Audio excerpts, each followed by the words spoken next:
Things just got worse and worse and worse as the night went on. Again, valiant effort down the stretch for the Bucks. Just too little, too late. Let's go down and let's see what Coach Fletch and the rest of the crew has to say. And as always, go Bulls. So let's head into the locker room right now and see what the guys have to say about that one. Wow. Where do the Buccaneers go from here? What an incredible atmosphere. What a good win for the Tampa Bay Lightning. They snapped a 7-game winning streak. How we feeling, Bucs Nation? It's time to party, baby.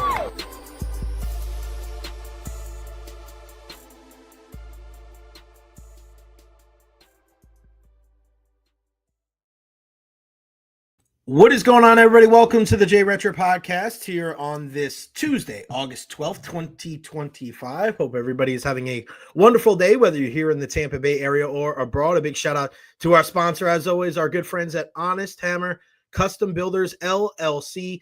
All your residential and commercial needs, give them a shout, 813-244-0956, thehonesthammer.com.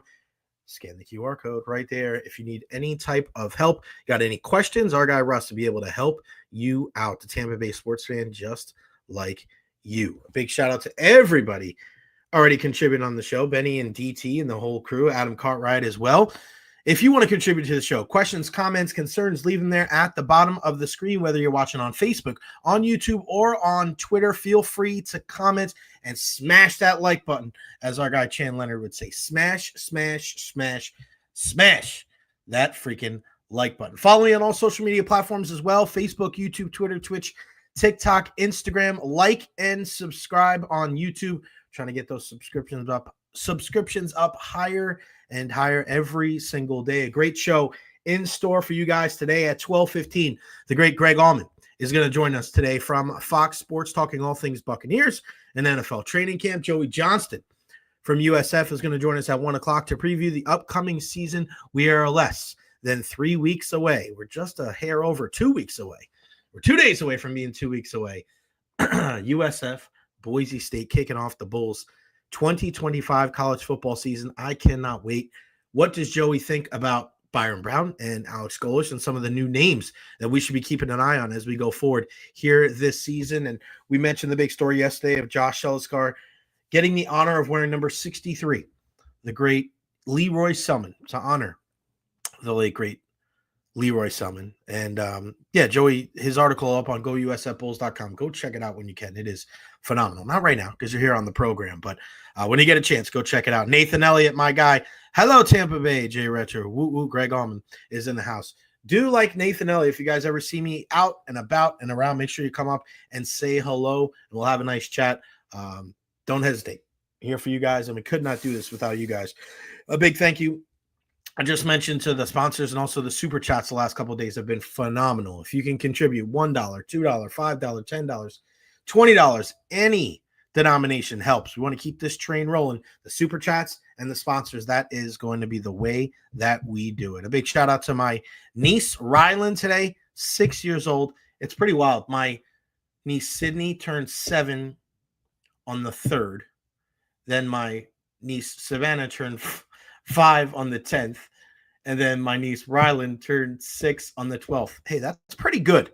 I just remembered all that at once. But to have your nieces 5, 6, and 7 all within 9 days of each other, it's pretty wild, man. But I miss them. They're all going to the beach today or the pool today. So shout out to my 6-year-old niece, Rylan. It's so cool to be able to see kind of the differences with the little ones, man, because they're just all so unique in their own way, even that young.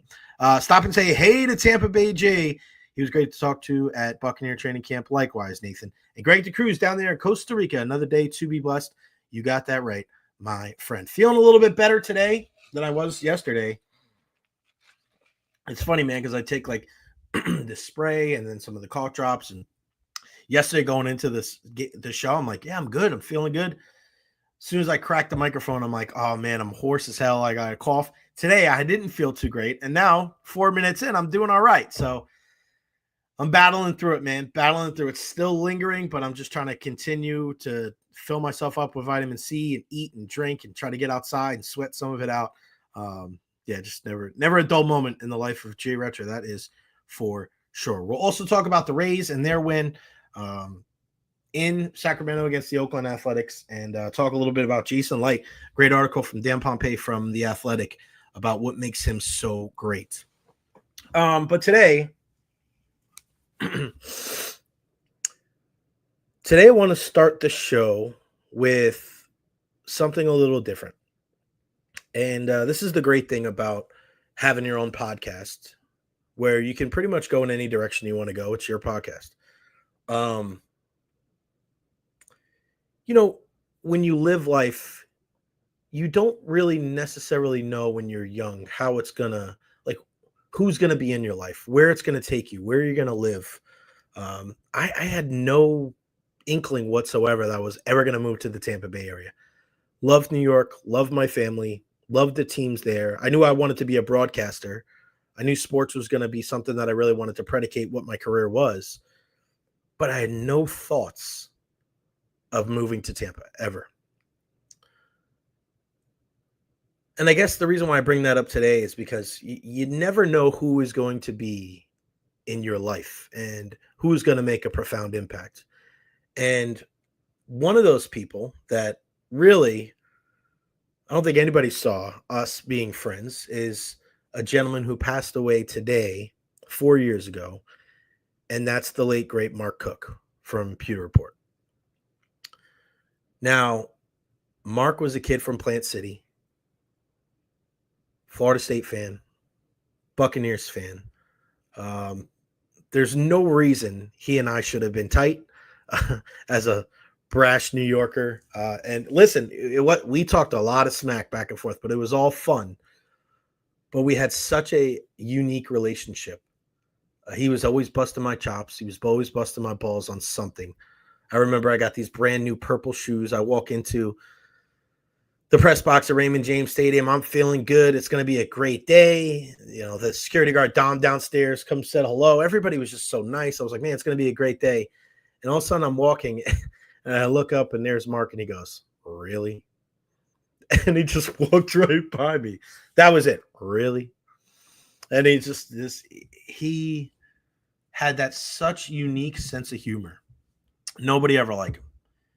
And I remember him coming up to me because he wore suits when he had to do live TV hits with Pewter Report with our friends over at Channel 8. And he goes, I don't know how you do this. I can't stand wearing this. He hated wearing the suits, but he did it. It was part of the gig.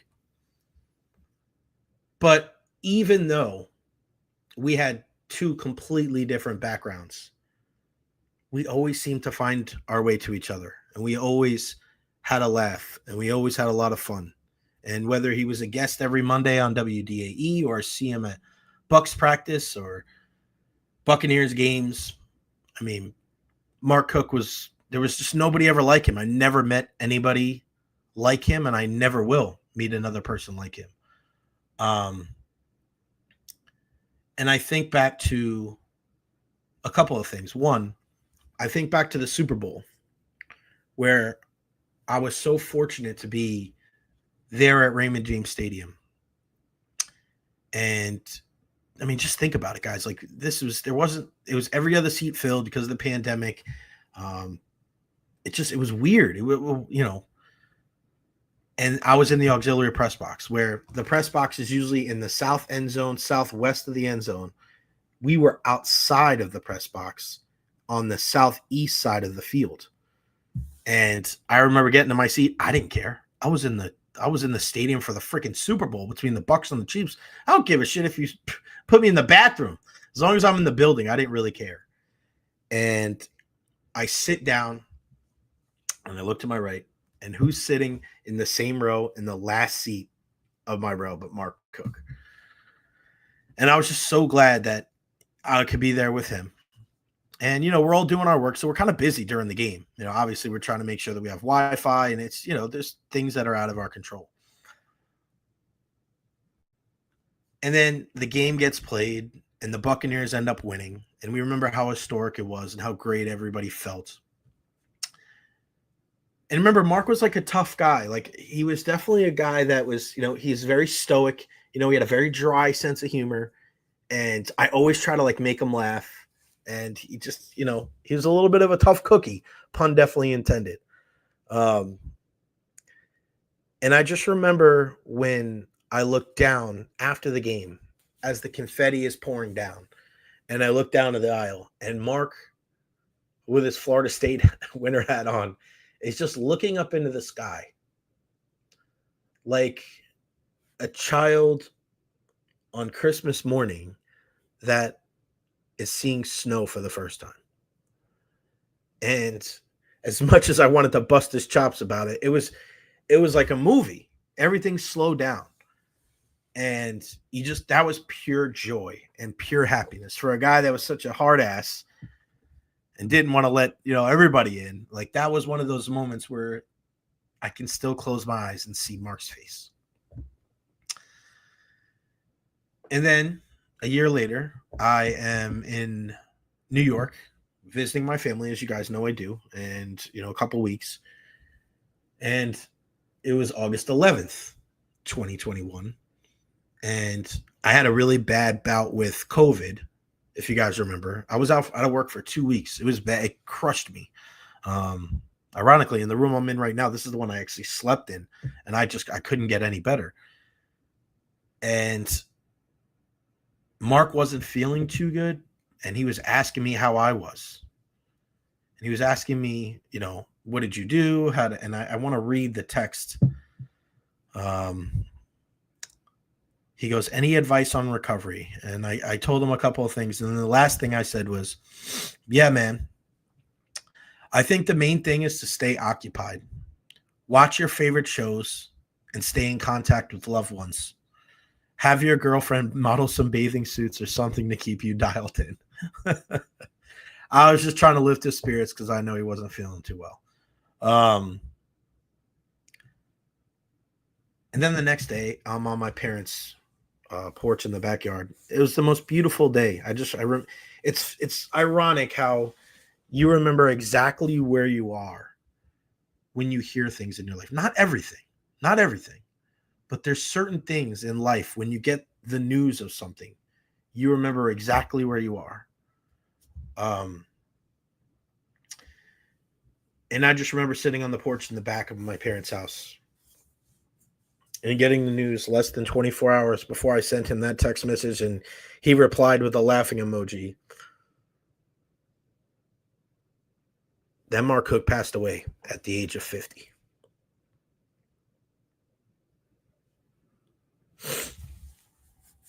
Still, man. I mean, 4 years later. I'm not going to lie and say that like Mark was like my best friend, but we were good friends. We were good pals. I mean, shit, we talked less than 24 hours before. And I just remember just being like, my mom came out and it's just, it's 4 years ago. I'm 36 at the time. And your mom comforts you at 36 years old because your friend passed away.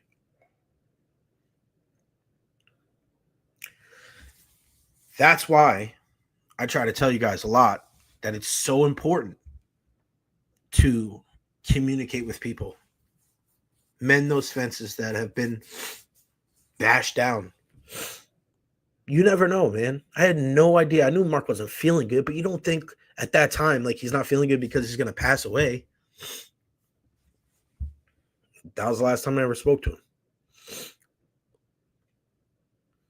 And I think every once in a while when I wear crazy ass shoes, like Mark would have killed me. He would have said, what'd you get, just in the dark? We remember a guy like Mark Cook, Pewter Report, and Scott Reynolds and the whole crew. They've done such a great job of,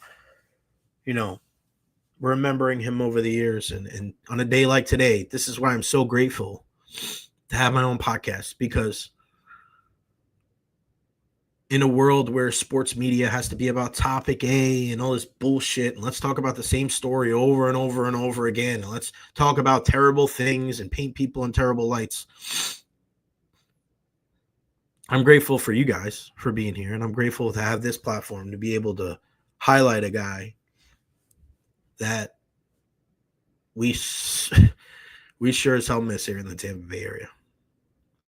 But I'm super glad that he was able to be there at Raymond James Stadium that night and to be able to look into the sky as the confetti fell down. celebrate a championship with his favorite team. All right, let's bring in a guy that knows. We'll liven up the conversation a little bit here, getting pretty emotional. So a great segue into the conversation that we're having with our good pal Greg Auman. Sorry, Greg. It's a tough segue here. 4 years since we lost our guy Mark Cook, and I know you are the guy that you hand out the Mark Cook Good Guy Award to the member of the Tampa Bay media, member of the Tampa Bay Buccaneers that is the best with the media. I mean, there's really nobody like Mark Cook that we've met. Like he was a guy that in a world where you try to be objective and it's like, well, we're not a fan. Like Mark was unabashed a Florida State fan and a Bucs fan, but it didn't move him from doing funny segments with the players, but also holding them accountable. Like there really hasn't been, and I don't know if there'll ever be another guy quite like Mark Cook from Pewter Report. I think about Mark all the time. The Bucs had an indoor practice like 2 weeks ago, and there was a guy with like a reddish beard and an FSU hat on walk, and it was for a split second, it's like he was back. Yeah, Mark, great guy, good friend, and like you said, I'm so happy we can do that.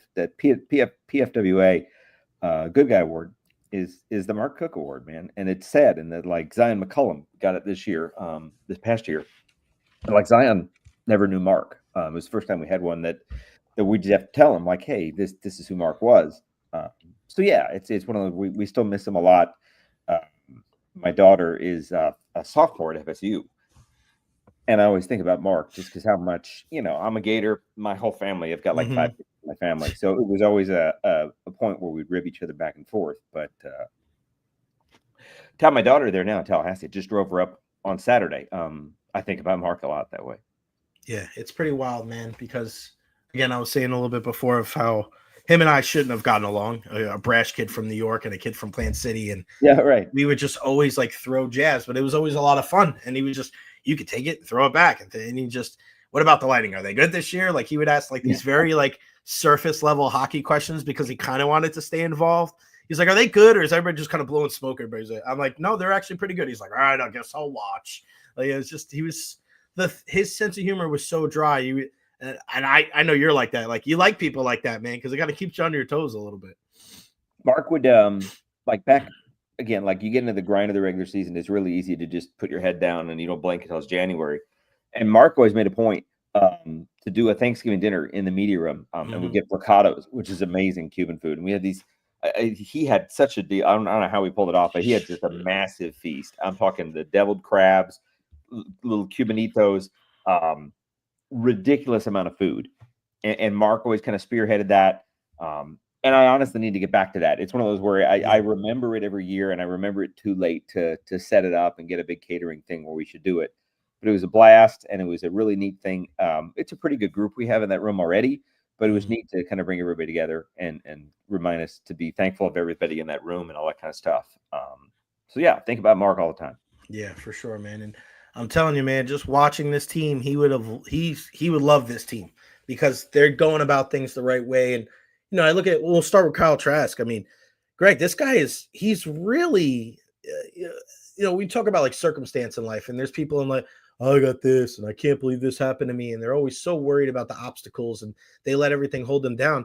Like Kyle Trask could have just been pissed off. He would have taken his ball and went home, or like they bring in Teddy Bridgewater, and I don't know about you, but like the game, and then Kyle's really like, okay, you guys want to bring in another veteran? I'm going to step my game up. And it's pretty cool to see from a guy that, obviously hasn't had a ton of experience there in a regular season game. But what would you say about the response from Kyle Trask? Yeah, I thought he did really well. I mean, that's one of those where, I mean, again, I think we had thought there might be pressure from Michael Pratt as pushing him, battling for the 2. And Pratt's been hurt. Pratt actually just got waived injured today, so he's gone for this season anyway. But I thought he handled it really well. I mean, he comes in there. I mean, Bridgewater's a guy who's played a lot of football, hasn't played a ton in the last 3 years. But that's, I mean, in terms of what you have in your rearview mirror, in terms of Kyle Trask's comfort level, he had about 2 weeks there where it looked like he's just, unmatched. He's the 2. He's dressing every Sunday, nothing to worry about.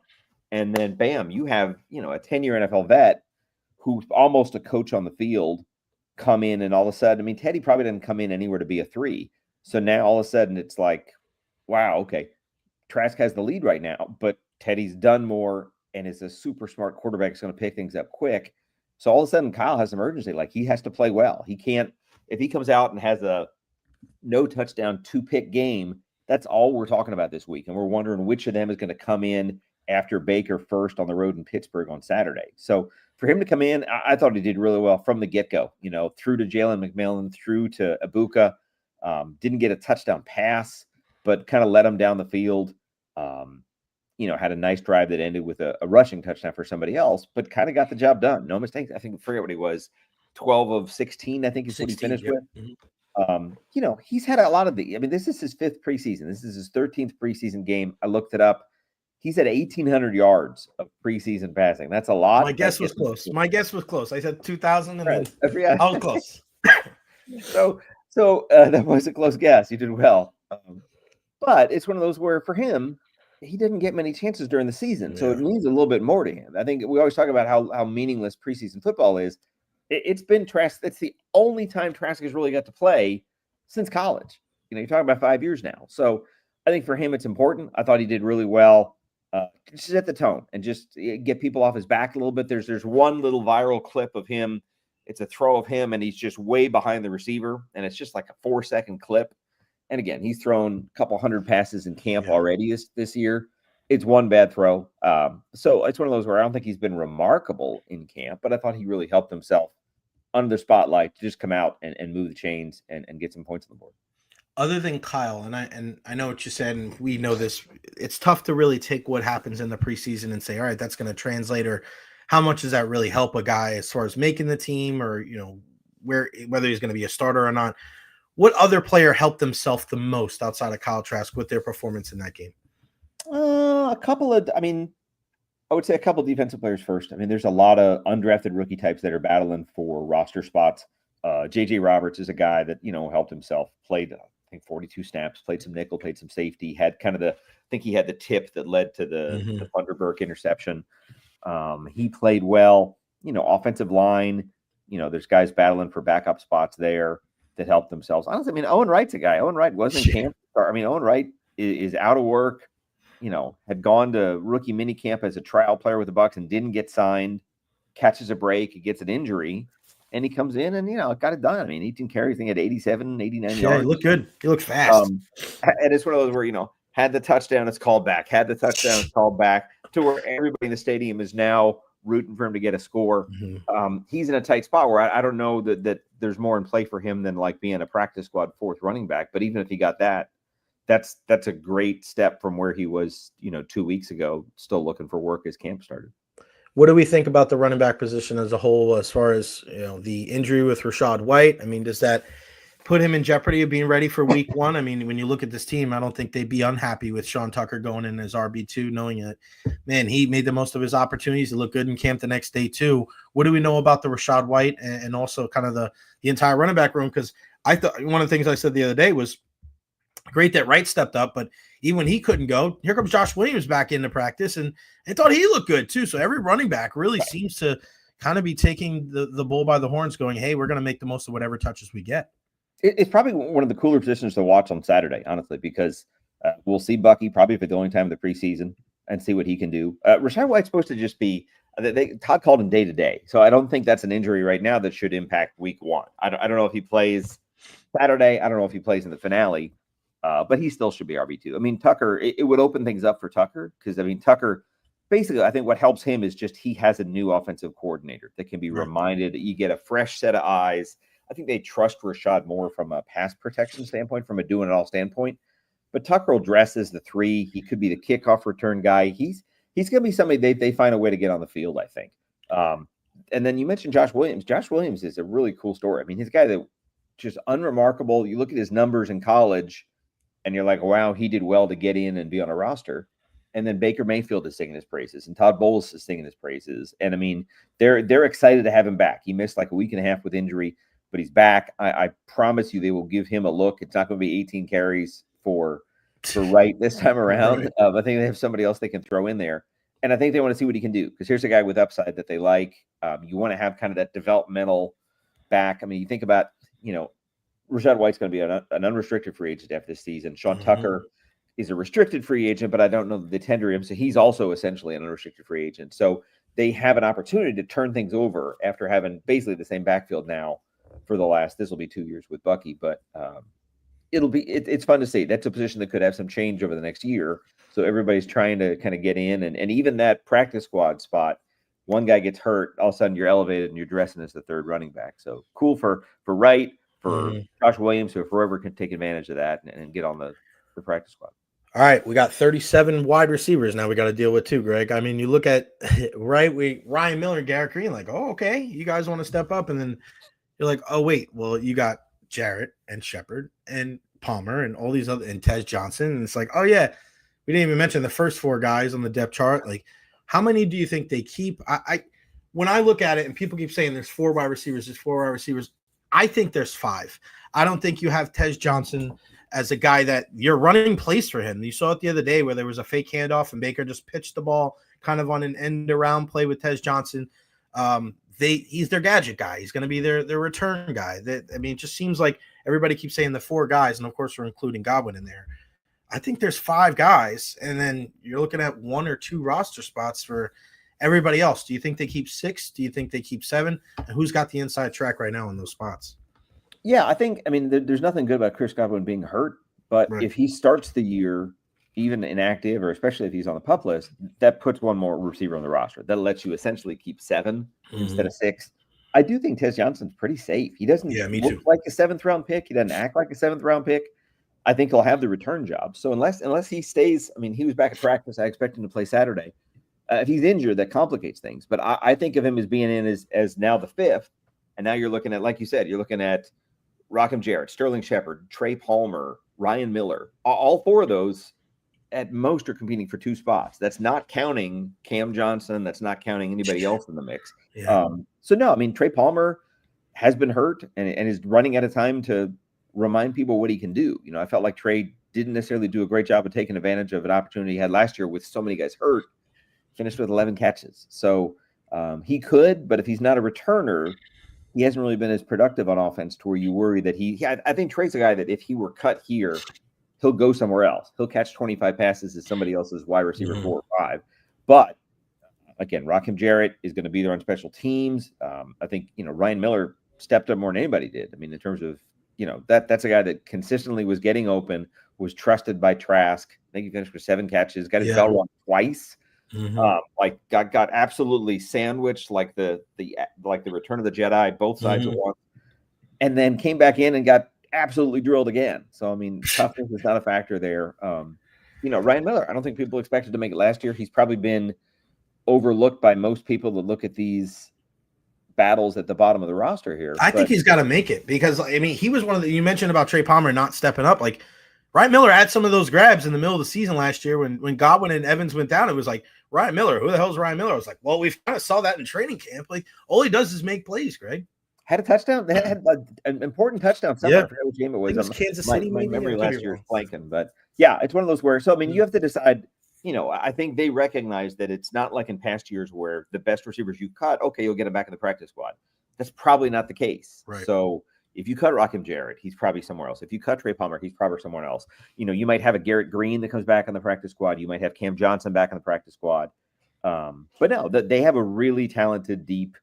I would have said they had a talented group before they added Ibuka and Tez Johnson in the draft. So they're just really deep group, and they have to make some tough decisions here in 3 weeks. On the defensive side of the ball, where's your level of concern when it comes to a guy like Chris Braswell? Because, you get this guy and, before I looked at the entire game and the entirety of him not doing well, you're thinking to yourself, this is a 2nd round pick from last year and he's still out there, right? And you're looking at everybody else is on the sidelines and you're looking at this kid that's still out there. I fear that I don't want to say that it's another JTS situation, but this kid, he's got to do something. Everybody kept saying he was a little light last year. He's got to put on more muscle. He's not the biggest guy. That's what. And then people are saying this year he's leaner. I'm like, wait a second. I thought he was supposed to put more weight on. I got so confused when it came to the Chris Braswell discourse. I'm like, what the hell's going on? It wasn't impressive, Greg. What do we have to see from him over the next couple of weeks? And is this something where people aren't talking about enough? Do you go out? I don't want to say go out and make a splash, but do you possibly go out and get a veteran guy or maybe another person to put the numbers in? Because is Marquise Watson, Jose Ramirez really jumping off the board either? I don't think so. And we know what Anthony Nelson is. He's a solid third, fourth guy coming in after Hassan Reddick and Yaya Diaby. Yeah, it's a tough spot because, I mean, obviously they had David Walker and they lost him. Right. So you're already a little bit down in the position in terms of upside. I don't think, like, Braswell and JTS are, I don't think, the same thing. But, like, Bowles went out of his way. He was asked, was it disappointing? And he was like, no, it wasn't disappointing at all. He had 3 tackles and was physical. So he saw something most people did not, because I think most people were surprised. That's one of those where Titans dropped back a lot, and you just didn't see Braswell getting consistent pressure. So he has a window here where, I mean, he probably would be outside linebacker 3 right now. Would be the next guy in. Obviously, Hassan Reddick's an expensive guy on a 1-year contract. So there's a world in which Reddick gets re-signed here, but there's also a world in which they move on, whether because he's amazing and he's making $25 million a year, or they just decide to move on. So he has a path where if he plays well, if he gets 6-7 sacks as a rotational pass rusher, he'll be in line for a bigger role next year. But if he doesn't, then they're going to draft someone over him is the problem. David Walker, I don't think was going to necessarily overtake him this year, but that's a threat. Anthony Nelson, like you said, is reliable. He can do a little bit of everything for him. They love Anthony Nelson, but he's not the upside. I think he's kind of has a floor and a ceiling that are both, right around the BB plus, if you will. Braswell's a 2nd-round pick. He's the guy that they need to act like someone drafted in the, the top 50 picks. And it's not to say he can't do that. It's one preseason game. They've been high on him. He's someone that I think having him there gave them reason not to take a pass rusher in the first, whatever it was, 3 rounds. So he just has to make good on that. And doesn't have to necessarily do it in preseason. He just has to be somebody who's making plays. You think about Joe Tryanchenko, being kind of a 4-sack guy every year. Braswell can be more than that. You can be a 6-7 sack guy. He's not going to beat out Reddick. He's not going to beat out Diaby. But the idea is that when you bring him in and the tackle's like, oh, thank goodness I don't have, multi-time Pro Bowler lined up against me, you get that guy to underestimate him and he gets a sack or a fumble. He has to be able to do that. Greg, now that we've gone through so many training camp practices and now one preseason game, and I know we didn't see the starters, what's your vibe with this team when you have your finger on the pulse of, I said this on Monday's show. I loved practice on Monday, and I thought it was unique that Todd Bowles brought everybody in. And I think you asked the question because I thought they were practicing well. Like there was a pop to it. I think he was just kind of trying to manage the emotion because of how emotional the game. But the guys were out there. Funderburk's making plays. Kindle Vildor's making plays. The running backs. Like I thought the practice on Monday was not a practice of we won a preseason game. Let's ease into the week. It was a team that was ready to go. And it kind of reminded me of the practices when Tom Brady was here. And I just, I don't like to put the cart before the horse here, but I think it's going to be very weird if this team is not a very good football team this year. It just seems to be like there's so many good things. I love the coaching, the way that they have the finger on the pulse. Doesn't seem like there's a lot of question marks. And you have the 2 biggest would-be distractions in undrafted free agents in Shiloh Sanders and Desmond Watson. And it's not really, it's a story, but it's not like hanging over anybody's heads. That doesn't happen unless you're a really solid organization as a whole. Forget a football team, a solid organization as a whole. What's your feeling when it comes to the Bucs and just being around them the last couple of weeks? Yeah, it's a different team than last year or any of the Brady years, but it has a little bit of the feeling of like 21, which is really the last time they were like seen as the team to beat. I think everybody was kind of excited about Atlanta a year ago. Atlanta's still right there. Atlanta swept them a year ago, so I'm not trying to dismiss Atlanta, but these are guys that, wherein most years, even if they're a defending champ, that's getting slighted and needs a little extra motivation from the bulletin board. No, so-and-so had him 17 in a power ranking. That's just wrong. And now I think it's kind of like, no, they think of themselves as a team to beat, and they'd like to do more than a division title, which is a good place to be, because it's one of those where, for them to have 4 straight division titles is unheard of in their history. But I think they also recognize there's only 1 playoff win in that run. I guess it's 2. I'm sorry. But it's one of those where for them, their success or failure is something that's going to be decided in January.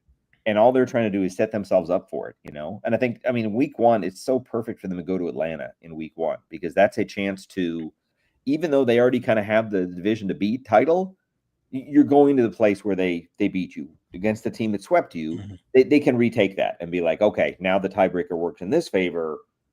You're the one chasing us if you didn't think you were before, that kind of thing. So I think that's big. Yeah, I mean, there's a confidence, and it's not like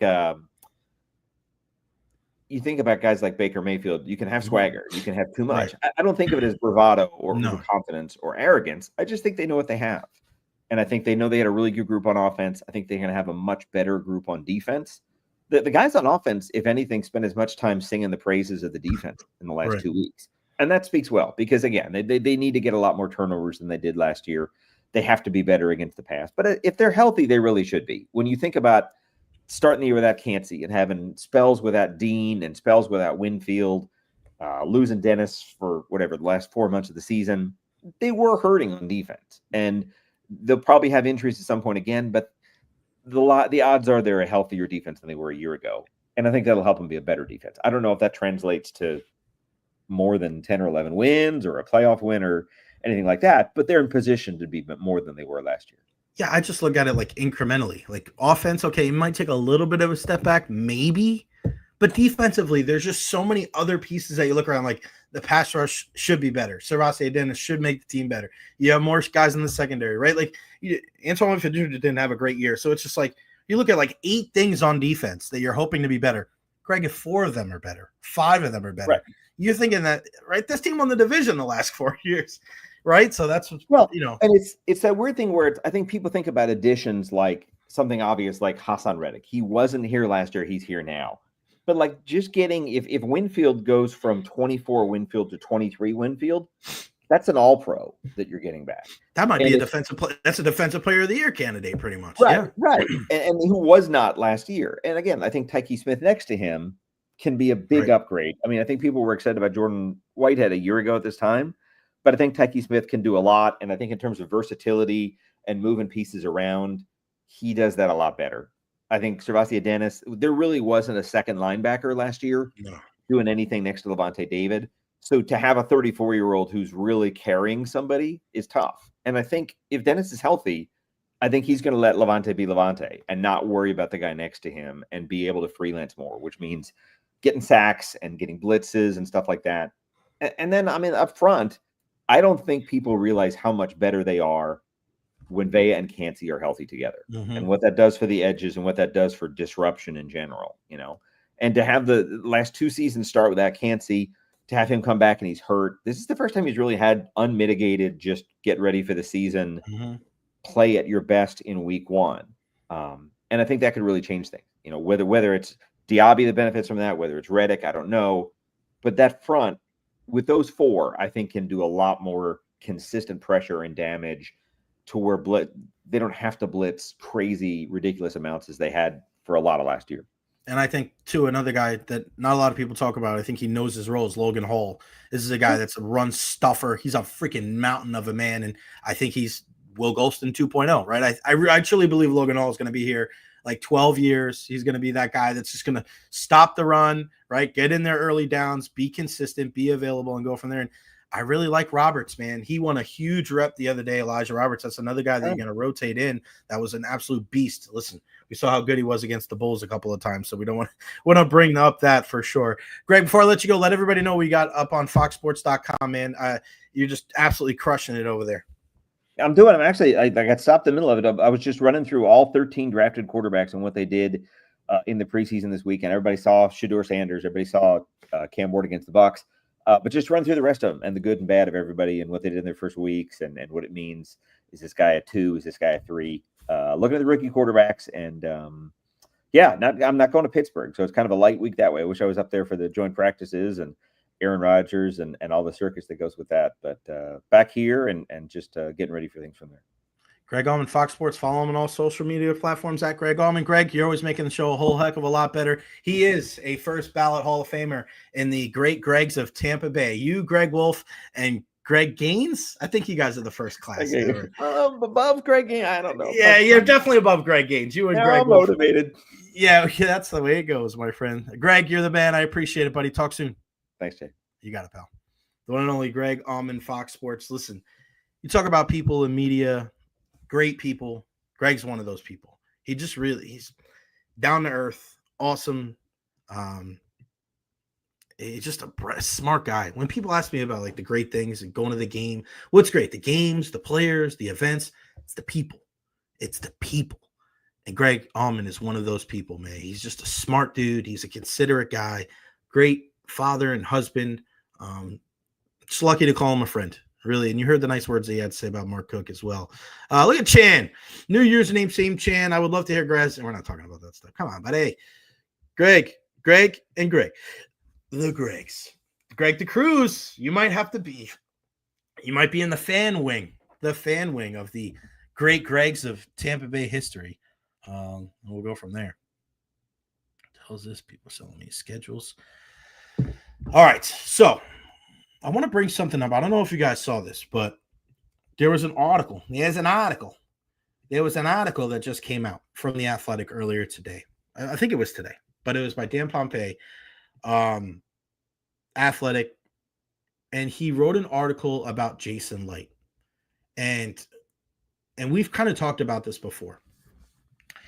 And it said, to understand why Buccaneers general manager Jason Licht doesn't draft a-holes and douchebags, we have to know who he is. My story. Go read this story. This is why you should, support The Athletic. I am such a big fan of Jason Licht. And it's not just because of the general manager aspect of it, but it's him as a human being and the way that he's been able to bounce back from some poor decisions that he made early on in his tenure. And listen, good on the Buccaneers. And trust me, I hear a lot of criticism when it comes to the Glazers. I hear from both sides. You guys know I'm a huge Manchester United fan. I cover the Bucs. I've been living here for 20 years. You guys know. If anybody knows about the Glazers, it's me. But you read this article about Jason Licht and you learn his background and you just listen to the importance that he puts on the human being. The reason why Jason Licht has become one of the best general managers in all of sports, it's not just football. And the reason why we can say that is because we have another one of the best general managers. Actually, I think you have three of the best general managers in all of sports here, all in the same city, all doing it a different way. You have Eric Neander, you have Julian Brisebois, and you have Jason Licht. So we have a really good gauge, and we have a really good measuring stick and a litmus test of what makes a good general manager. And I just love the background of this story because it speaks about some of the mistakes that Jason Licht made during his tenure as the general manager. And to be fair, a lot of guys don't get the opportunity to make up and atone for these mistakes because what happens is they get fired. We live in you got to figure this out in 2 years. And if you don't, bada bing, bada boom, realest guy in the room, you're done. See ya. But Jason got an opportunity. And, of course, it helps to know a Bruce Arians and to know Tom Brady. But, listen, you bring in a guy like Tom Brady and you start bringing in guys, and he said it himself, guys that you can trust. Guys that you can trust. Not just on the football field, but off the football field. Guys that have to keep their nose clean. Guys that have to be able to study and work out on their own time. Like there's just so many different things that these guys, you have to trust them. There's a trust factor there. And I love how honest Jason Licht was in this article. And you just listen. In his first year, he signed offensive tackle Anthony Collins and defensive end Michael Johnston as free agents. Remember that? Neither justified their contracts and both were cut after one season. Jason Licht said, I would say they had a passion problem. In the draft that year, he chose Austin Seferian-Jenkins in the second round. The Bucs cut him at the start of his third season after he was arrested for DUI for the second time. Vernon Hargreaves in 2016, the first round pick there. Bucs released him after getting benched by Bruce Arians. Jason Licht said he just didn't want to be a part of the team. March 2017, they bring in Deshaun Jackson. He had some good moments with Ryan Fitzpatrick. We remember that.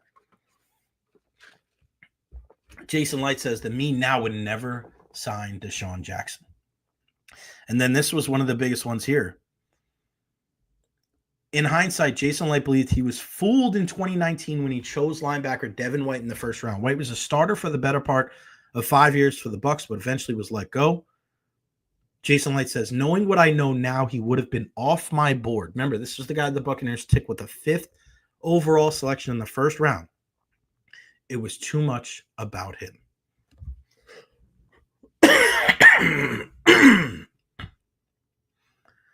To be able to, and the great thing about this article is that they interviewed John Cooper about it too.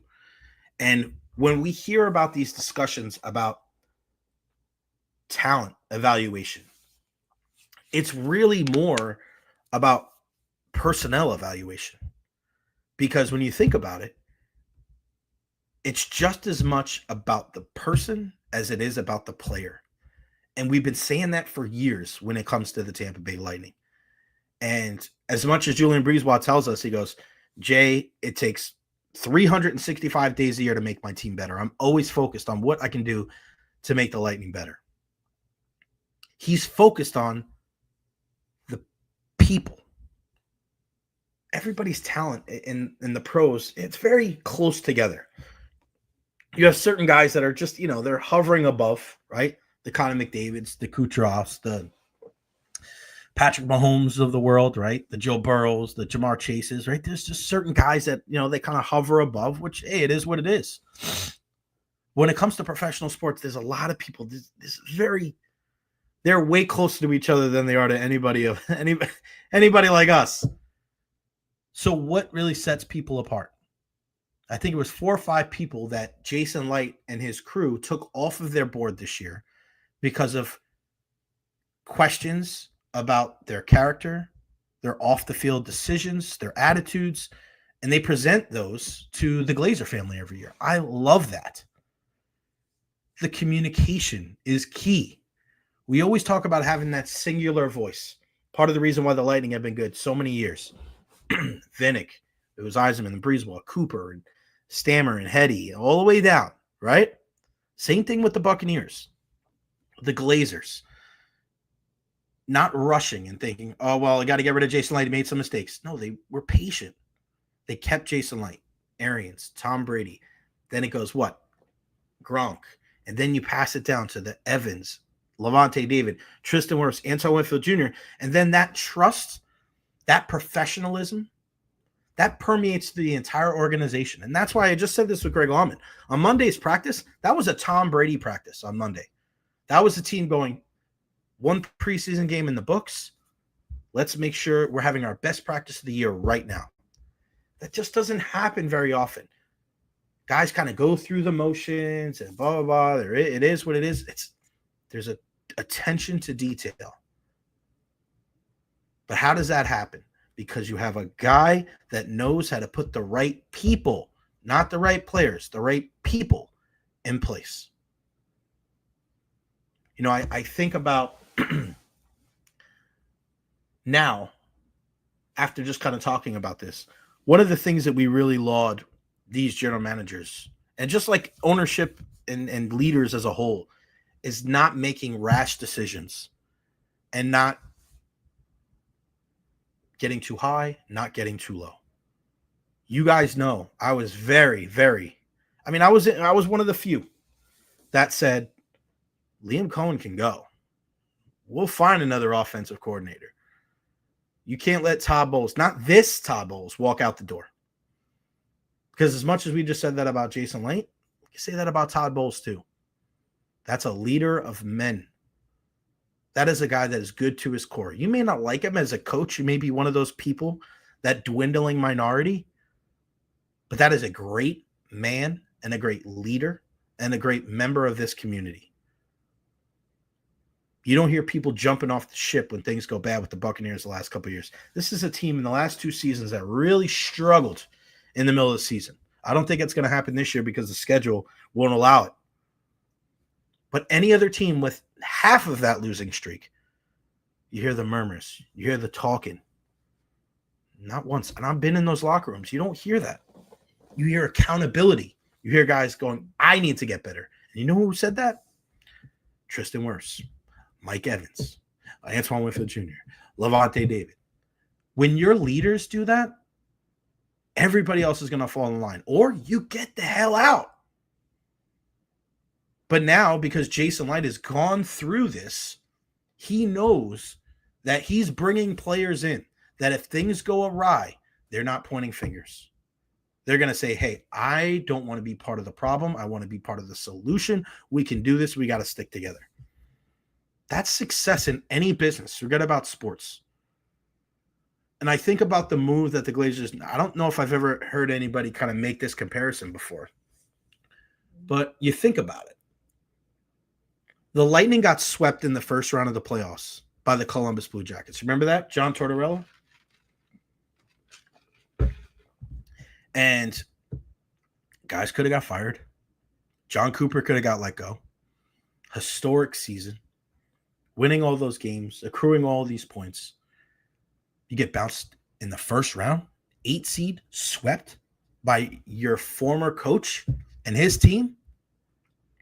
Heads should have rolled. What happened? They didn't freak out. They brought in Pat Maroon. They brought in Kevin Shattenkirk. Pat Maroon is one of the most beloved athletes in the history of Tampa Bay sports. Why? He was a fourth-line winger. Why? It wasn't because of Pat Maroon, the hockey player. It was because of Pat Maroon, the human being. The Buccaneers could have let Jason Licht go because of his struggles in the draft and the struggles with these teams. Right? They didn't. They kept him around. They let him learn from his mistakes. And then you see what he's done. And he's been so vocal about it. And that's why I love the transparency. You don't get this from everybody. You don't get this from general managers, from coaches, just saying like, hey, I screwed up. Hand to the sky. If you, listen, nobody's perfect. You're going to make mistakes. But if you can make mistakes, learn from them, and get better, those are the kind of people that are going to be successful in life. Because you think about it. Once you start making bad decisions and you learn from them and you don't make them again, you open yourself up to a lot of success and a lot of good things happening to you. And I'm a big believer that the more you surround yourself with great people, great things are going to happen. And then when they have some talent and then they can play on the football field or on the ice, the sky's the limit. Dave Velasquez, Devin White only played good because they have 5-4 next to him. Listen, I said this the other day. I went back and watched some of the tape back in 2020. Devin White was a baller. He ran around a little bit too much and blah, blah, blah, but he was all over the place. And I'm kind of watching it and going, was there signs? When we were in the locker room, was there any signs? Not really, man. I mean, he had success early, kind of went to his head, and then kind of the rest is history. He's on his third team since then. Just the way it goes, unfortunately. You got to move on. Karen, Patty continues to show his character, leadership, and love of Tampa Bay off the ice. You're right.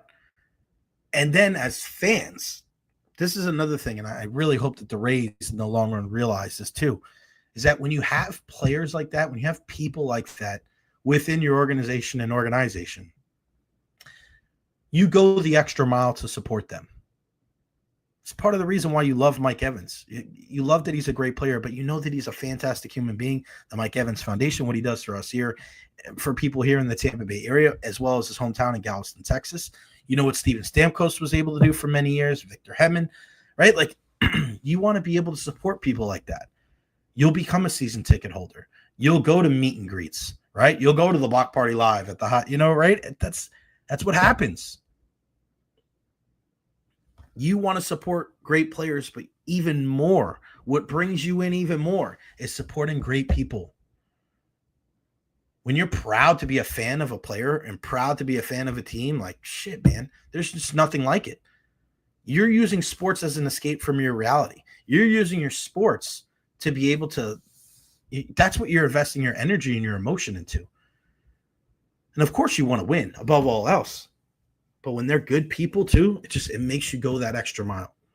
Greg DeCruz, listen to Tony Mayberry talking about the many coaches he had to play for. Guys are playing for themselves. There was no team mentality. Oh, how far we've come. You're right. and to be a fly on the wall of the conversations that the old Buccaneers have at Ian's place. Ian Beckles, Tony Mayberry, Mark Royals. Listening to these guys talk about how bad it was. Talk about guys that were pooping on themselves because they weren't ready to play. They're only concerned with them. When you hear them talk about the guys now, they're so proud of them. Listen to Tony Mayberry talk about Graham Barton. Listen to Ian Beckles talk about Tristan Wirfs and Luke Gedeke. Those guys crawled. Ian and Tony crawled so Graham and Luke and Tristan can run. And now look at it. One of the best offensive lines in football. And you're proud to be a Bucs fan. Think about it. Hugh Culverhouse and all those terrible things that were going on. And I remember with Doug Williams when he was in the Ring of Honor and just talking about his time in Tampa Bay. I felt so bad. It was a little awkward, to be honest with you, because he didn't get treated great here in Tampa by Hugh Culverhouse. And even though there was good memories, you could tell there was hurt. You can tell that he was in a position of like, man, unfortunately I had to deal with this. And I wasn't here back then. But my goodness, what an incredible, again, ambassador. A great human being. We're going to talk more about it with our pal Joey Johnston in about 3 minutes. And we talked about it yesterday. Josh Sheliscar wearing the number 63 for USF. They're going to do that every year where a defensive lineman wears that number 63 to honor the late, great Lee Roy Selmon. The guy that didn't even play for USF, but he was their athletic director and one of the most kind and generous and philanthropic people that this city has ever seen. First draft pick for the Tampa Bay Buccaneers, right? That's why in my mind he's the greatest Buccaneer of all time. He laid the foundation. He's the guy that paved the way for Brooks and Sapp and Rondé and Evans and all of these guys to come in after him. Because he showed them what a real Buccaneer is all about. Not just the player, but the human being. And when you have a guy kind of coming full circle here, like Jason Licht, who truly understands that those are the type of guys that you want to construct your team with, you're going to compete every year. Because you are not taking anything away from the entire team. You're constantly putting things into it. A lot of good energy, a lot of good vibes. And that's when you can get people who may have not done well in other places. They can thrive. You see that with Baker Mayfield. He comes here. He finds a home. They just let him be him. Why? Because they're comfortable and they know he's a good dude. Why do you let Shiloh Sanders and Desmond Watson come in here? Two guys that could be huge headaches. And maybe when it comes to like the media coverage of it, it's, it's here. We talk about it, but in no form or fashion is it a problem whatsoever. It's part of the gig. Love it. Great interview again. Dan Pompey, go check it out in The Athletic with our guy, Jason Licht. All right, before we have this conversation with Joey Johnston, let me tell you about my friends over at The Honest Hammer. There we go. The Honest Hammer, thehonesthammer.com. Look at that stuff, man. These guys are 813-244-0956. They do a little bit of everything. The great thing about Hammer is he's a Tampa Bay sports fan just like you. So, this is a guy that his business is growing and he wants to be able to help you. He knows what it's like to live here in the Tampa Bay area. And I couldn't be happier to be able to share our program with you. And with him. This is a guy that had tickets last week to the game. Instead of giving them or selling them, he gave them away here on the program. So we are so grateful for him. Pre-engineered metal buildings, bathroom, kitchen remodels, new and commercial construction, interior structural renovations. The Honest Hammer can take care of you. Again, 813-244-0956. thehonesthammer@gmail.com. General contractor company CGC 153116. Go to thehonesthammer.com and listen. If you use, I want to say, you can hit the QR code, but what I'm saying is if you tell them that you heard it right here on the Jay Recher podcast, you get a discount. You can't beat that. You have any questions, give them a shout, man. They'll be able to help you out. 813-244-0956 or hit the QR code right there. It's our good friend, Honest Hammer. Gotta love him. Got to love him. All right, we'll bring in our pal Joey Johnston here in a moment. Make sure you follow me on all social media platforms: Facebook, YouTube, Twitter, Twitch, TikTok, Instagram. I am everywhere. Like and subscribe on YouTube as well, Ski. All right, so when Joey hops on, we will get him on, talk about our USF Bulls. So excited. We are, 16 days away from kickoff between the Bulls and the Boise State Broncos. I can't believe I said Cowboys yesterday. Boise State Broncos, number 25 in the recent AP poll that just came out yesterday. Obviously, no Ashton Genty, so they're going to have to find a new identity. But we've seen this the last couple of years where the USF Bulls, early on in the season, big-time task, playing some of these top teams. This is a big test for Alex Golesh. Can he come out and get these guys rolling? I hope he certainly can. All right. All right, let me make sure we got everything out here. 1 second. Ready for you, buddy. I want to make sure that I get everything good for Joey. There we go. Tampa Bay Buccaneers, USF Bulls. Man, we got so many great things going on here in the Tampa Bay area. There he is. Okay. There we go. Johnston. Technology defeats me sometimes. I had to push that one last button. It's okay, pal. I thought I was ready, but not quite. How's it going, buddy? How are things? Yeah, it's good. We're here in the palatial Lee Roy Selmon Athletic Center, talking to you live after some interviews with some athletes. Here I am talking to you. Nice, buddy. Let's start right there, man. I mean, I always say if there was a person to write a book about the entirety of Tampa Bay sports, it would be you. And I when I look at the history of the Tampa Bay Buccaneers, as great as some other players were, great as other people were, the greatest Buccaneer of all time, in my opinion, was Lee Roy Selmon, because he's the guy that paved the road for everybody. And to see what he did, not just in our community, but there at USF, and now to see Josh Elskar rocking number 63, a fantastic move from Alex Golesh to award that to a defensive lineman every year. I mean, what was that like to be able to hear that news that they were going to do that, Joey, and then to kind of like write that story over on gousfbulls.com about just a perfect way to honor one of the most important people in the history of our area?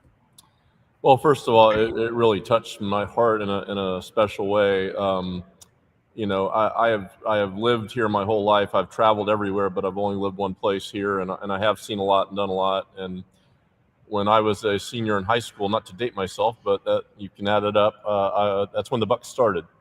So Lee Roy Selmon was quite the player and quite the citizen around here.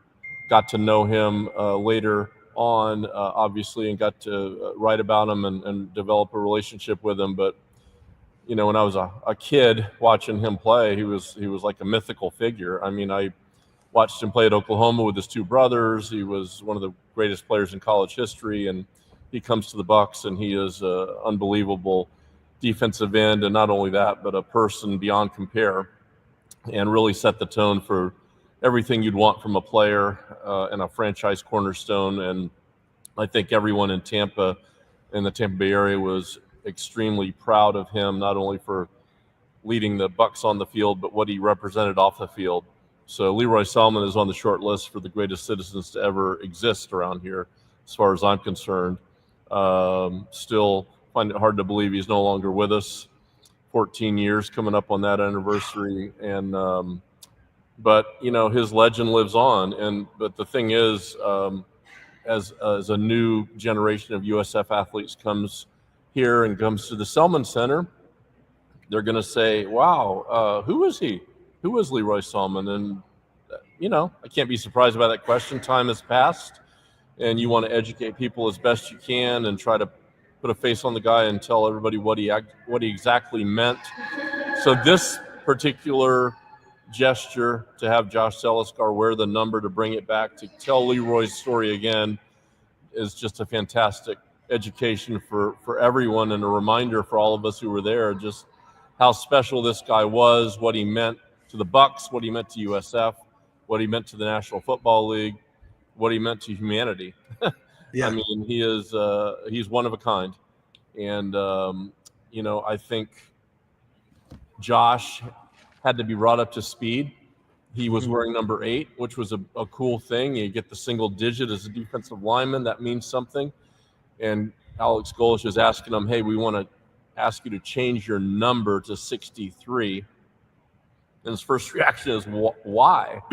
Why? And so you can slowly see him understand what he's been given here. And he is, I think, has the proper amount of awe and reverence about it.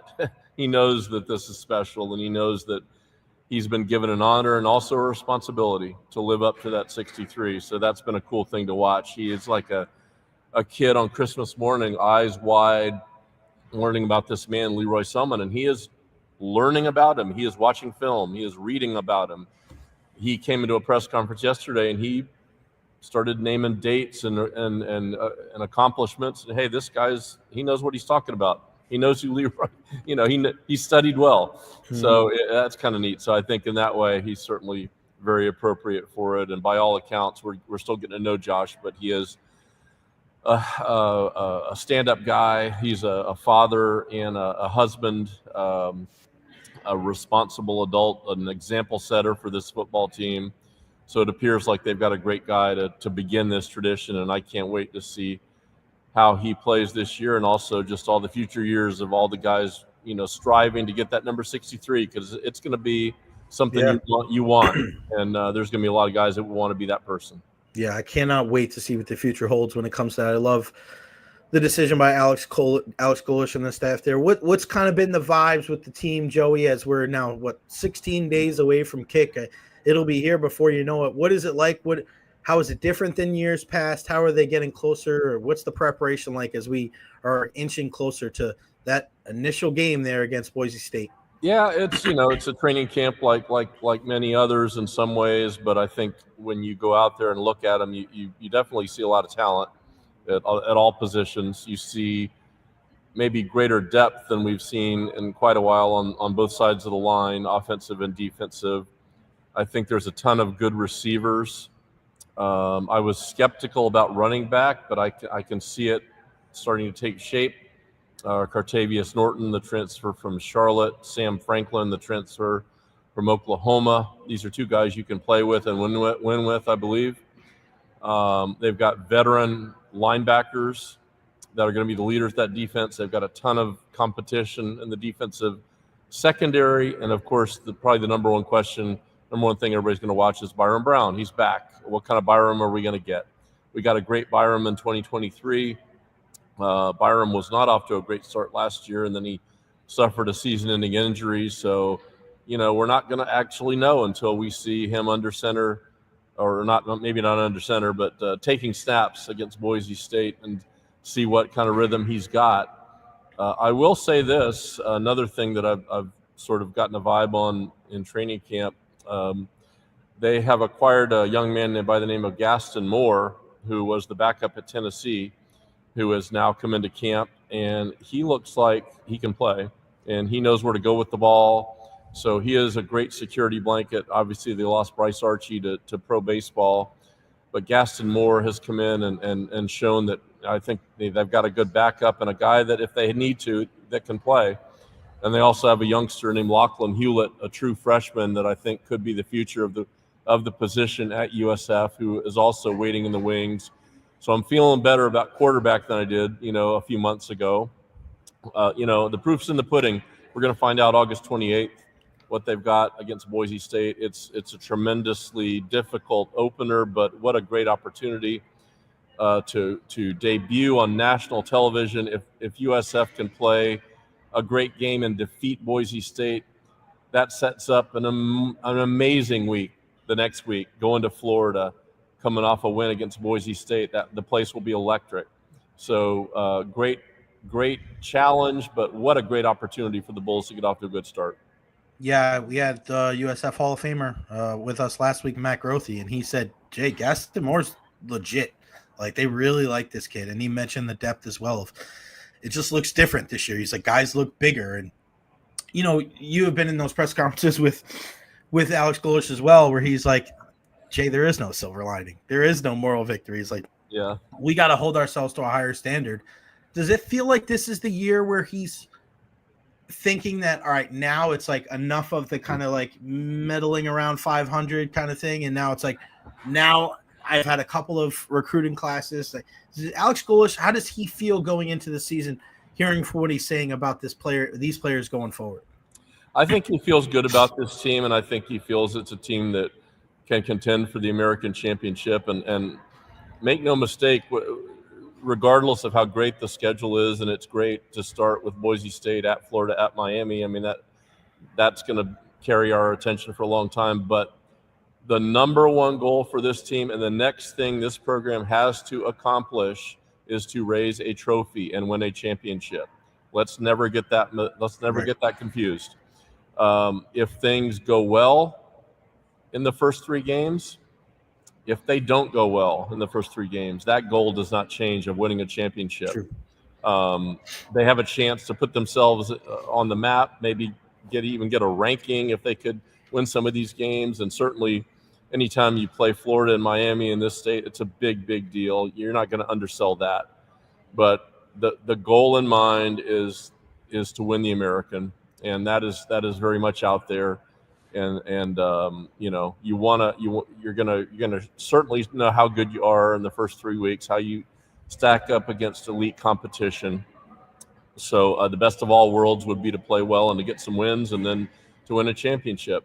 I think if they stay healthy and Byron Brown plays well, I think it is a team that can contend for an American championship. I really do. I think they're going to get better on defense. They're going to put more pressure on the quarterback. I think they have a very veteran offensive line with a lot of experience that can open holes for these backs and protect Byron Brown. And you can see where some of these guys that Alex Golish and his coaches have recruited are coming along. They've got some young talent, some NFL-like bodies on both sides of the line that they have recruited. And yes, for the most part, whether it's USF or any program in the country, the 3rd year is a big year. That's the year where you expect it to come together. So I think Alex Golish would tell you that yes, the expectations are to not be 7-6 winning a bowl game. The expectations are to win more games than that and win a championship. That is where the bar is set. Yeah, no doubt about it. And when I look at a guy like Byron Brown, you hate to put all of it on one guy's shoulders, but Joey, like, you know how good the guy can be. I mean, 2 years ago, you're talking about a guy whose statistics were rivaled only by Jaden Daniels, the guy that took home the Heisman Trophy when it comes to passing yards and rushing yards. And, being in Tuscaloosa for that game against Alabama, it's hard to not daydream a little bit and think, man, if you just hit 1 or 2 of those deep passes, like we could be having a completely different conversation today. But, if ifs and buts were candies and nuts, right? Like, that's just the way it goes. Great Christmas. Yeah, exactly. So, I mean, this is a big year for Alex Golish, but I'm excited for Byron Brown, man. I really am, because I just feel – I mean, tell me if I'm wrong, but, like, there were people asking me, like, Jay, is he going to go? Right? Because if he would have said, hey, it didn't work out for me last year, I need the injury didn't work out, I need to go somewhere else. I feel like, and I had this conversation with Alex Golish probably 6 months ago, the fact that he came back, Joey, in the world that we're living in with the transfer portal and the NIL, I mean, it says a lot about his trust in Alex Golish and the Bulls that they're doing the right thing by him, whether it's the NIL or the on-field product, because we all know his goal is to play at the next level. So, yeah, it's nice to get your beak wet here, but you also want to make sure that you're in an offense that accentuates your strengths too. So I think it's a huge coup that he's back, and I think he's got something to prove as well. Yeah, number one, he loves it here. He loves the school. He loves the people. He loves the offense he's working in. He is being taken care of in the NIL world, and he will be able to go to the league, the NFL, from USF just as if he were anywhere else. So he can literally achieve every goal on his card right here. He can also be the first quarterback to lead USF to a conference championship. Let's not understate that. That would be a nice thing on the resume as well. So, and I think it didn't sit well with Byram how it ended for him last year and how he was playing at that time. Right. He had to sit in that for a whole off season, and he's a smiley, nice kid, but his passion burns pretty deep. He's pretty determined. He's a pretty aggressive kid, and he wants to show people that that was not the real Byram Brown. He wants to show people that he wants to pick up from 2023 and be one of the best quarterbacks in the country, which, if all things are clicking, he can be in that list. He's got great size, great running ability, and when he's on his game, he's a 65 to 70% completion passer. So he can be that guy, and there's going to be a lot of eyeballs on him against Boise State, Florida, and Miami. If he shows well in those games, he's going to put his name on the map on the national level. So a lot of opportunities are there for not only the Bulls, but definitely for Byram Brown.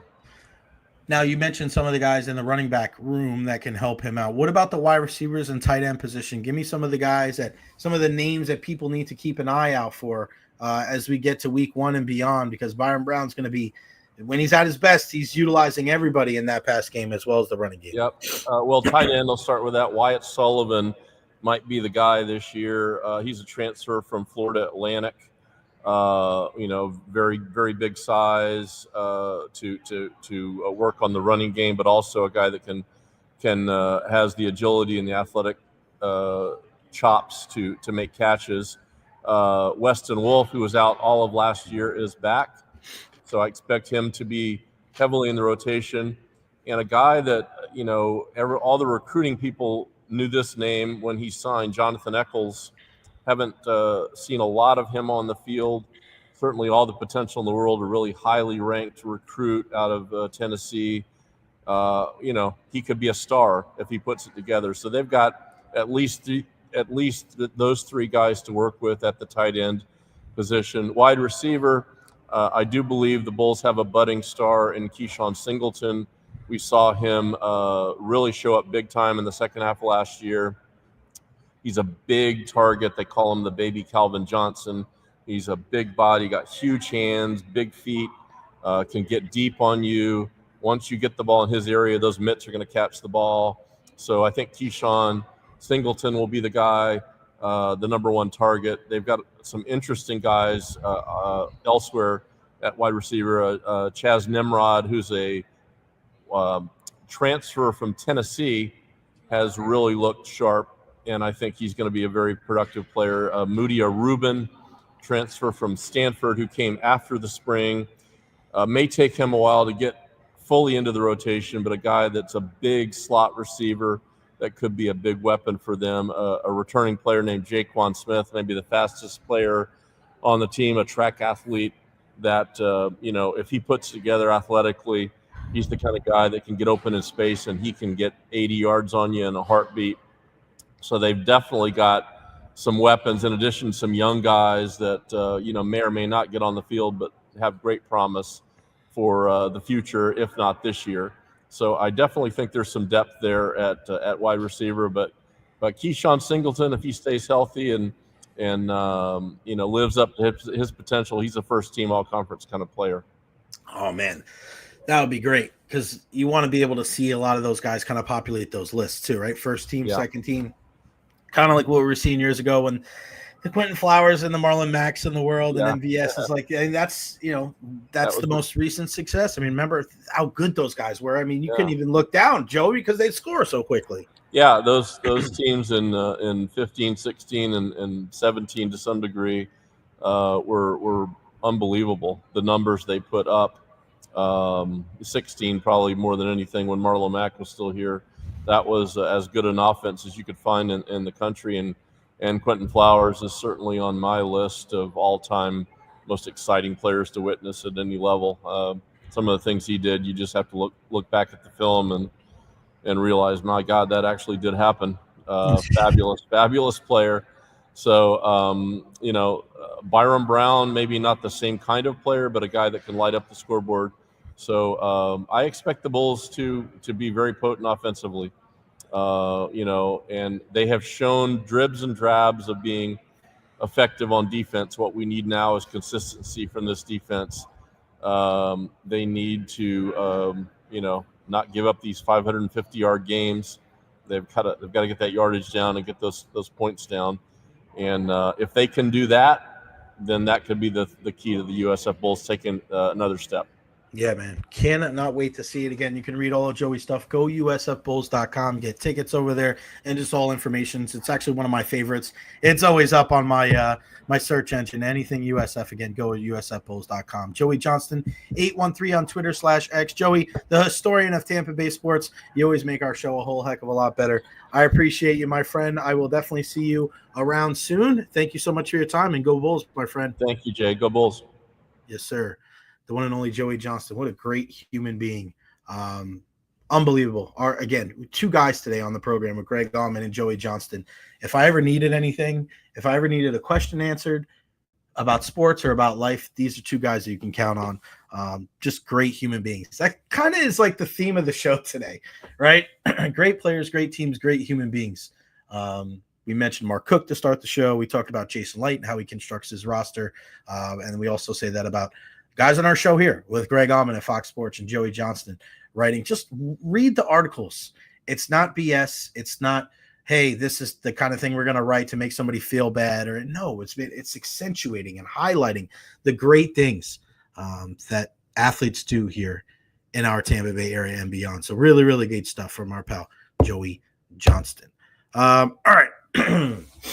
Before we go, let's talk, and make sure you follow me real quick on all social media platforms, Facebook, YouTube, Twitter, Twitch, TikTok, Instagram. Like and subscribe on YouTube as well.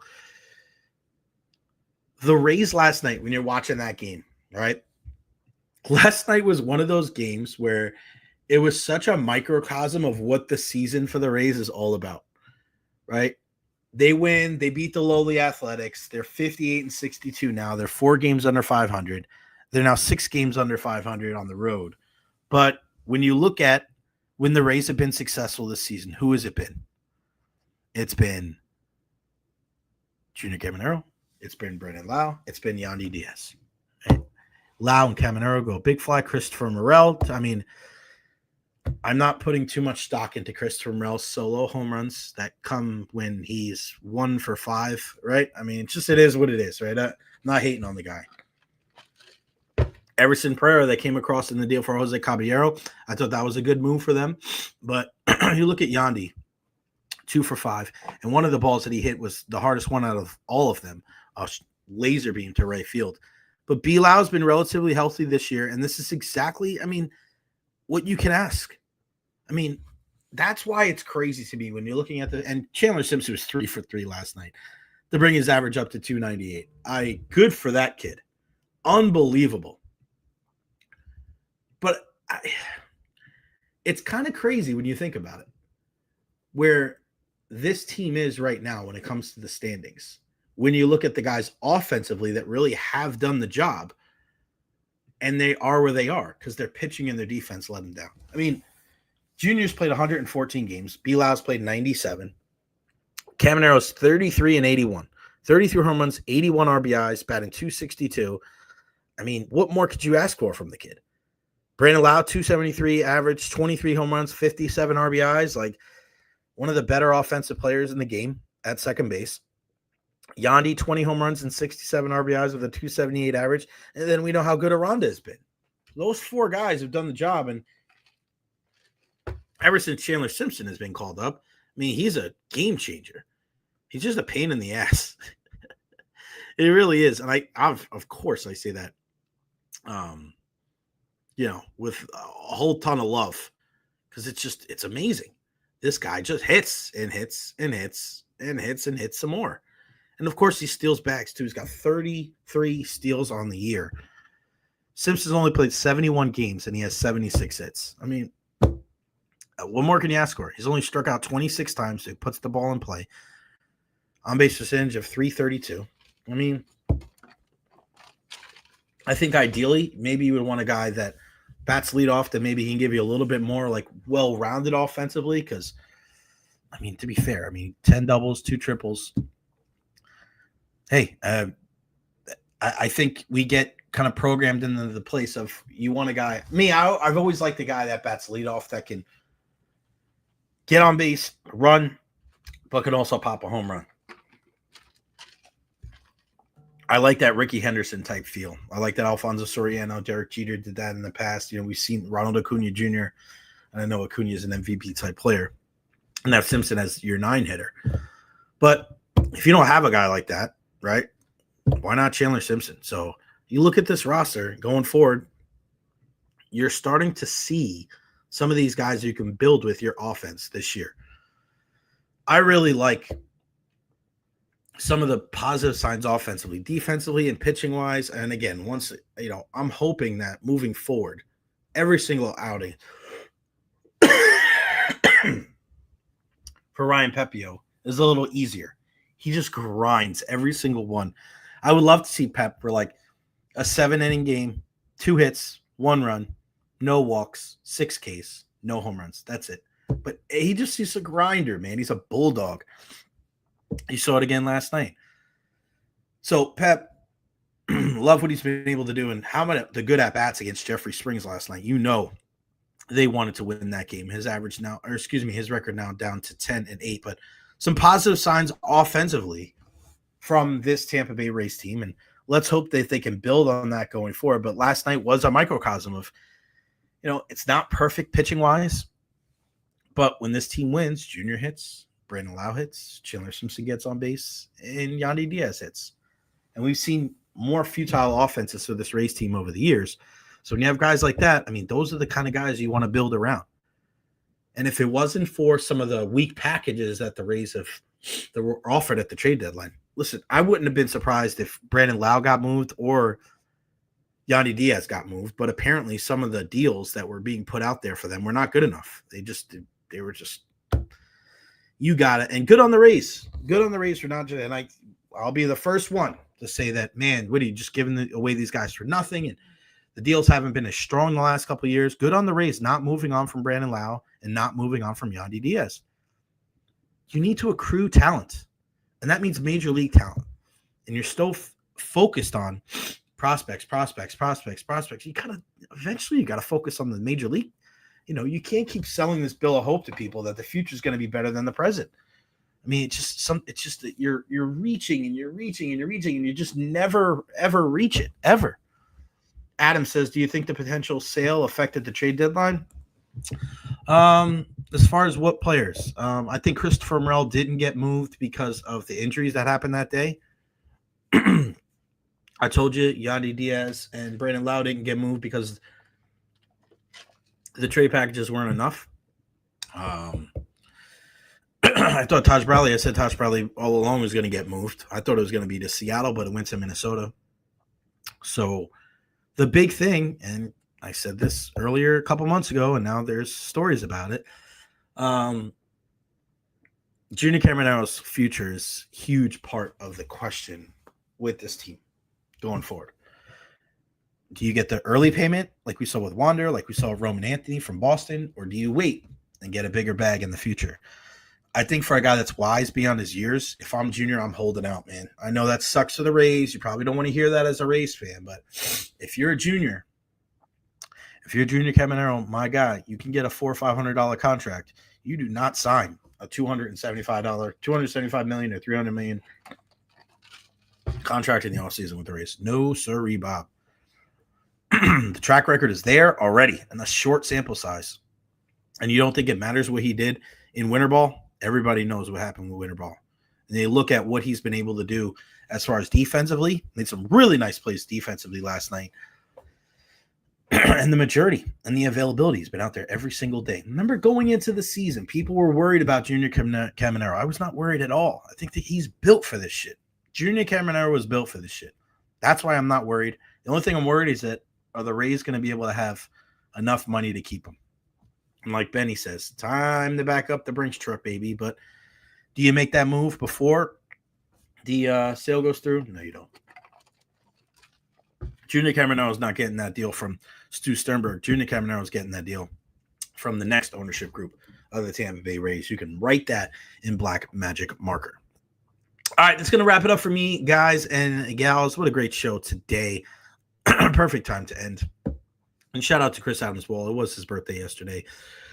A big thank you to Chant, Later Skater, for the super chat. If you guys want to contribute via the super chat, $1, $2, $5, $10, $20, whatever you guys can do to help, please do. Thank you so much. Of course, to our sponsor, Honest Hammer Custom Builders. Scan that QR code and they can help you out. Back in action tomorrow at noon, of course. Greg DeCruz, you still watching?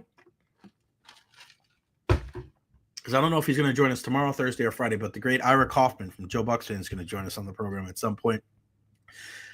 We'll have John Sable join us as well from Cleveland. What's the deal with Shador Sanders and the Browns? We'll get into that as well. Plenty of other irons in the fire, and then a big celebration this Saturday night at Al Lang for our Rowdies. So I'll probably be in attendance there. It depends on what my schedule's looking like, so we'll see. But make sure, guys, you follow me on all social media platforms, Facebook, YouTube, Twitter, Twitch, TikTok, Instagram. Like and subscribe on YouTube. I'm starting to get a little hoarse now, a little tickle in my throat, so this is the perfect time to say goodbye. I love you all, guys. Please continue to support the program and support my friends. Honest Hammer Custom Builders, 813-244-0956. A big thank you to Joey Johnston, Greg Auman, and you. We'll see you tomorrow at noon right here on the Jay Recher Podcast. I'm gone. Peace out.